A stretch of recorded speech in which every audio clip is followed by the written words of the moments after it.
Right. Thanks very much for inviting me. I'm super excited and happy to be here, and especially that we will have a childbirth cohort from Italy over long overdue.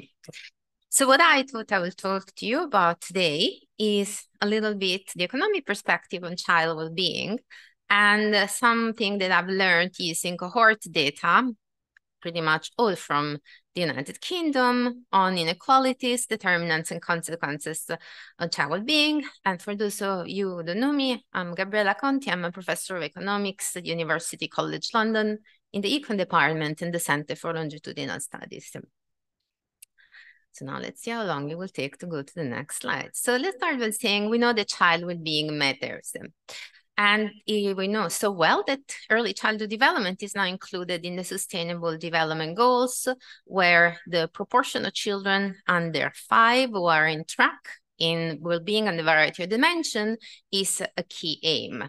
However, there are still many inequalities in child well-being across and within world regions. So it's important that more data is collected to try to understand the prevalence and also how can we improve and reduce them. Now, why it's important to promote child well-being? So let me make the economic argument. So this is a graph adapted from a chapter that I wrote almost 10 years ago with James Heckman called The Economics of Child Wellbeing in the Handbook of Child Wellbeing, so it seems quite suitable. And economists have long recognized, following other disciplines, that child well-being is multidimensional, encompassing things like cognitive, social-emotional, physical, and mental health, different forms of well-being. And the model shows that child well-being evolves over the life cycle, and then it's affected by what economists called investment by parents, so private ones or public ones by the state. And investments both have an influence on child well-being, but also react to different forms of child well-being. And they can be impacted at different determinants, which can include different types of taxes and various policies. Now, the economic case states that it's a good investment to improve child well-being because it does provide a stream of returns over the life cycle across multiple dimensions, which are listed at the bottom, against one initial cost. Now, how do economists think about child well-being more in detail? So zoom in on each of these, if you like, horizontal set of circles. So I've got quite a few questions here, but I've written up their meaning on the right.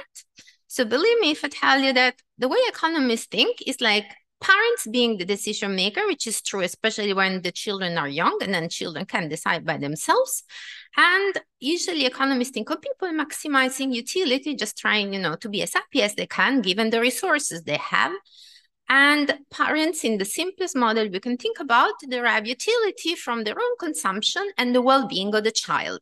They can't choose directly the well-being of the child. They can choose this X, which is investment. So how much money they can spend, how much time they can spend. And when they do this, they face constraints. So there is a specific, what we call the child well-being production function, which links inputs such as parental investment to the output, which is child well-being, conditional on how much parents know. There is a budget constraint. Parents can only spend as much as they earn or the assets they've accumulated. And there is also, though it's not shown here, a time constraint. You only have this number of hours in the day. Now you can solve the model, and the model will show you what is the optimal level of investment to the parents. So what is optimally for the parents to invest in time and money and other resources. And you can see that this is quite handy to think about different policies because this optimal level is a function of the child well-being itself by the input prices P, by the assets A and income. There could be a shock conditional on the information that parents have and also the way they think various investments are productive. So this is quite useful to think in a very structured way about different constraints: money, time, technology, information. And these are all things we can actually improve by using various policies. So how this framework is useful because it has been shown in here. I'm just listing 2 reviews. So 2 recent reviews showing that policy relaxing these constraints can improve child well-being. Example, cash transfer to relieve financial constraint, parental leave to relax time constraints, providing directly inputs to relax technological constraints. And a lot of the programs that especially ones have started, such as home visiting, just provide information because many parents they don't know. It's not that they don't care. Now, in best case scenarios, this program has been shown to have high returns, but there is a lot of heterogeneity, lots of variations across countries, which is why country-specific evidence is really important. And it's very dangerous sometimes to extrapolate from one country to another, as I've seen in the case in the UK. Now, these new longitudinal data will be really important on one hand to track child well-being, but also to estimate these kind of models and evaluate different policies, and especially which one is more effective at which time points, so that we can understand the cost effectiveness of interventions in different periods. Now, let me talk about some policy relevance evidence based on my work, mostly from the UK cohort studies. And I hope that in the future it will be possible to, of course, do it also from European countries. I've tried it in the past, but other data sets seem very hard to access. So let me start from what we've learned from British cohorts about inequalities in child well-being. And let me start with one of my favorite cohorts, which is the Southampton Women Survey. This is one of the very, very few preconception cohorts surveying women before they even become pregnant. And it does collect, like very few others, information on fetal development from ultrasound scans. So I think this is quite important because we can show using this data that inequalities in child well-being that we observe at birth are actually already present in utero. So this graph shows differences between poor and rich children in 3 measures of fetal development from the city of Southampton. And you can clearly see that this is terms of standard deviation. Children in the poorer neighborhoods are already small since the beginning of gestation and essentially become increasingly smaller as they face towards the end of gestation. Now, what else cohort data have shown us? So this graph is based from a paper that I wrote in 2010 with James Hackman, which is based on the British cohort study, the 70 cohort. What we've been looking at here to understand what's the role of child well-being in the early years in explaining adult differences in health, education, and other adult outcomes by education.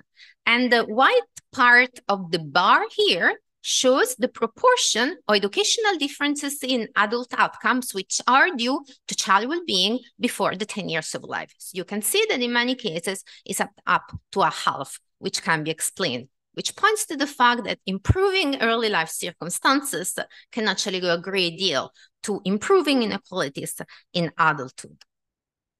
Then what else more we have learned on differences, inequalities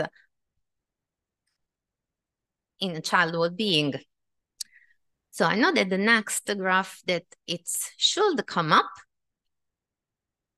yes, is the one that shows that we can also compare across different cohorts. So this is taken from a paper in 2020 where me and my co-authors compared 2 British cohorts. In green is the British cohorts, which is like the 70 cohorts, and in orange is the millennium cohort, which is cohorts of children born in 2000. Now, what we have been able to show is that by looking at child socio-emotional development, in particular externalizing and internalizing behavior measured via the strengths and difficulty questionnaire and related questions in the 70 cohort, we have been able to show a significant increase in inequality in socio-emotional being among 5-year-old children born 30 years apart, where the children of 2000, you guess it, they are much more unequal than the children who were born in the 70s. This is true unconditionally, as the graphs above show. It's also true when we look at different dimensions, such as here, when we look at maternal education, we see that the children of moms with post-compulsory education are much more unequal as compared to ones with compulsory education in the later cohorts than for the earlier cohorts. We are also able to try and understand what are the main drivers of this increase in inequality, which points to all the different composition of the societies which have happened in all these years, in particular, the difference in age of women having children and the proportion of unmarried mother, which points to the importance of policies focusing on these very factors to reduce further increases in inequality. The next graph also looks at increases in inequalities, exploiting the full breadth and length of the British cohorts, showing that inequalities, in this case in body mass index, an important measure of child physical health, both widen over the life cycle, showing importance of looking at the longitudinal perspective, but also you see that there's a level shift across cohorts, showing the importance of having, repeated cohorts over time, and which points to the usefulness or not of certain policies. And then finally, the last graph that I had on this section, inequalities. Okay, so what I'm gonna talk about now is policies to improve well-being. So some things I've learned about what policies can or cannot do, the long-term impacts, even using cohort data to understand why some policies might or might not work. So when we talk about policies to improve child well-being, usually one of the main references is this particular study called the Carolina Abecedarian Project. So this is a small-scale trial that I worked on extensively when I was in Chicago, where poor children born in the 70s, like a sample of them, was half of it randomly assigned to a super rich early environment. So these children were put in a super enriched daycare for the first 5 years of their life, where they spent 8 hours a day for 50 weeks a year. And this happened in Chapel Hill, and it was a very frontier experiment. This was evaluated by randomized trial with 111 children.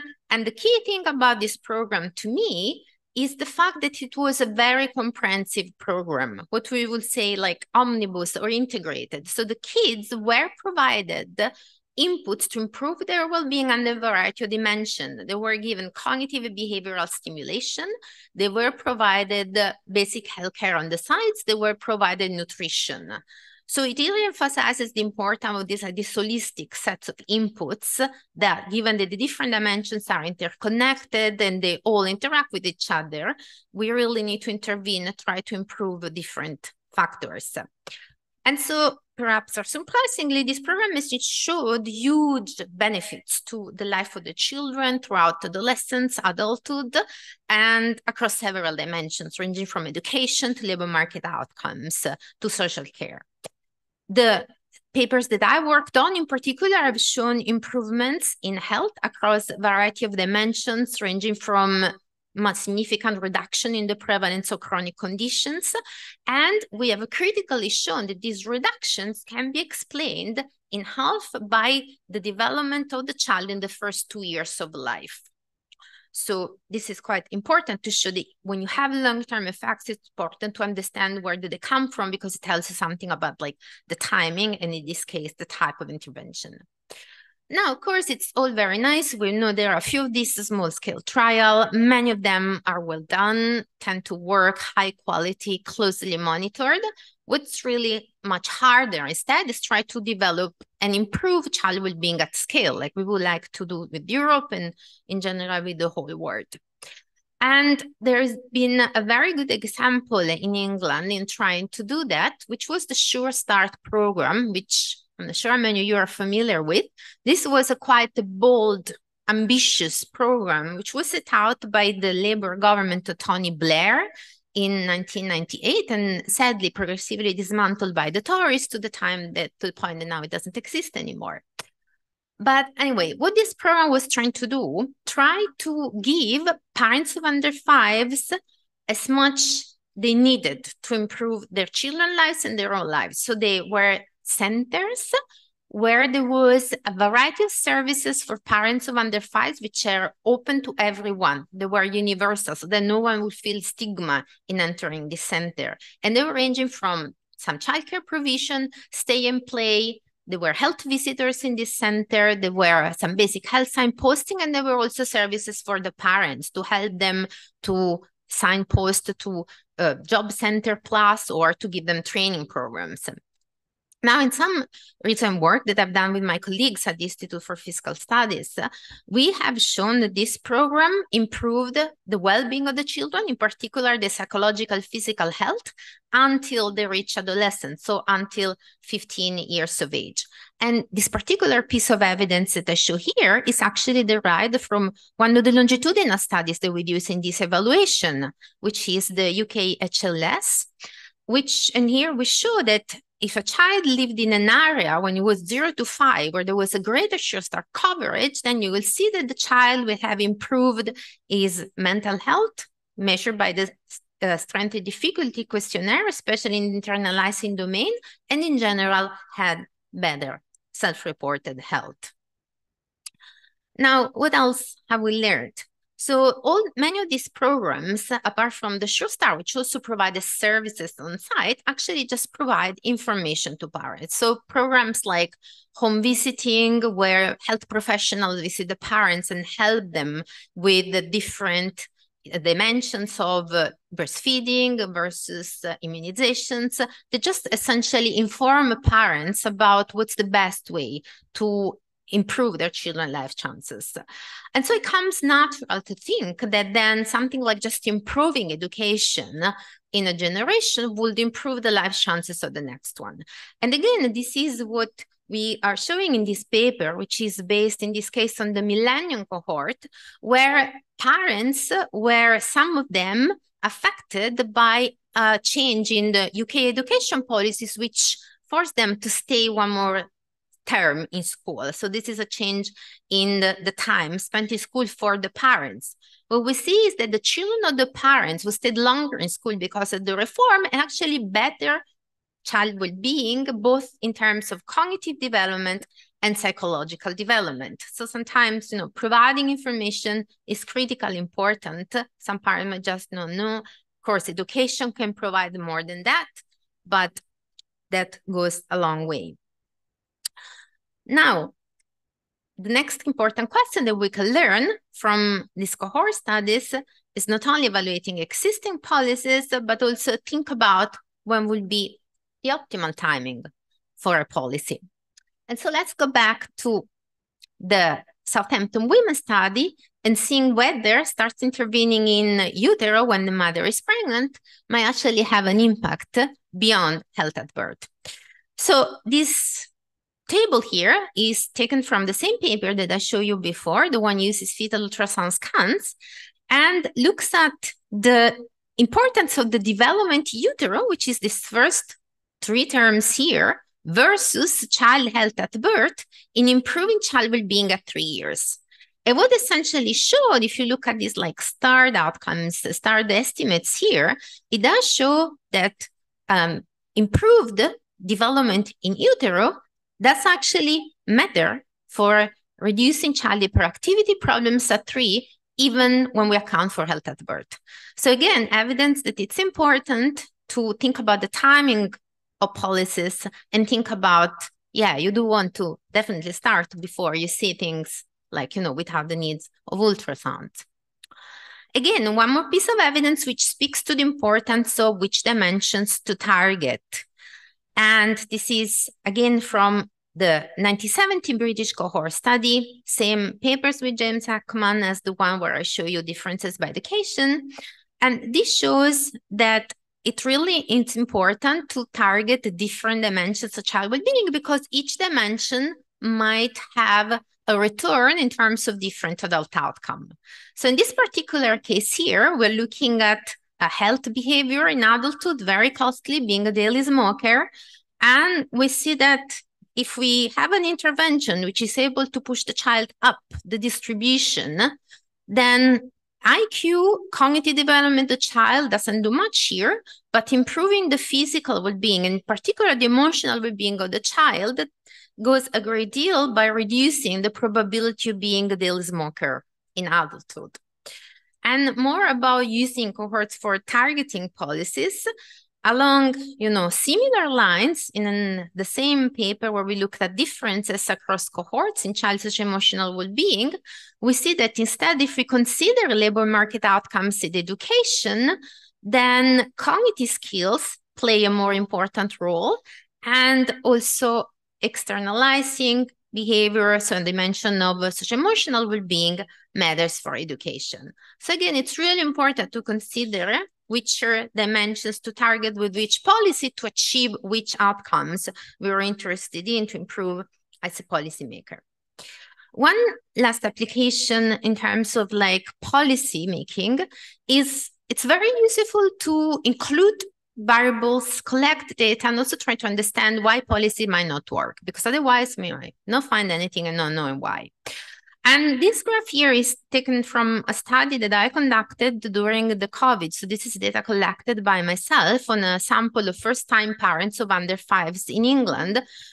And the reason why I collect this data was the following. During the first lockdown, childcare centers were closed in England, like everywhere, but they were open for parents of eligible children. But also when the centers reopened, not every parent sent their kids to childcare. And of course, one of the reasons was because there was risk. But the other reason, which is true also outside of COVID, is because, well, some parents might think childcare is not effective, might spend time with their children, think that their time is more effective than that. And this is exactly what parents told us. So we asked them, imagine you have 100 children of the same age as yours living in England. How many do you expect to reach a good level of development, which is the standard government target for reception year children, under each of the following scenarios? And we asked them to think this expected level of development in terms of 3 dimensions of investment: child attending childcare, parents playing with the child playing with friends. And the parents, when they ranked them, they essentially gave the higher weight of parental play as compared to childcare. So they thought the parental play is relatively more productive to improve child development than childcare. Their two are partially substitutes, and the importance of parental play is even higher than childcare for smaller children. So what does this tell us? It's important to understand not only, evidence-based for policy making when policy work, but also why policies might not work. In this case, if parents have incorrect beliefs, and actually childcare is way more important, then one might provide information to them about the importance of childcare. If parents actually are right and the childcare centers are low quality, then that's where the policy need to act. And finally, of course, I'm an economist, so I do care about benefits of policies. I also care about costs, and I also care about costs of not making policies or not making good policies. And here, I'm just gonna cite a paper which was published recently, 2 years ago in Health Economics, which is partly based on the 58 child development study, another British cohort, where we have computed for the first time the so-called cost of child maltreatment in England. And what's the idea here is that what are the costs, not only to the child, to the parent, but to the wider society, including the healthcare system, about children not living in optimal environments and not maximizing the child well-being. So in that case, where children are maltreated, they are neglected, they face a lifelong range of problems. And if you cost them, you will see that the total is quite a significant number. It's like £89,000 if the child is alive, and it's much, much bigger number if unfortunately the child died. And of course, if one doesn't have data on this, one cannot cost that. So that's what I wanted to convey. I thought I had a final slide, which I can't see, neither here nor there. So I think someone cut my final slide. But the final slide was just meant to say that I wanted to show you why evidence is important. Evidence from course the study is critical to understand child well-being. I just wanted to say that today, more than ever, it's really crucial that we must invest in children. Thank you very much.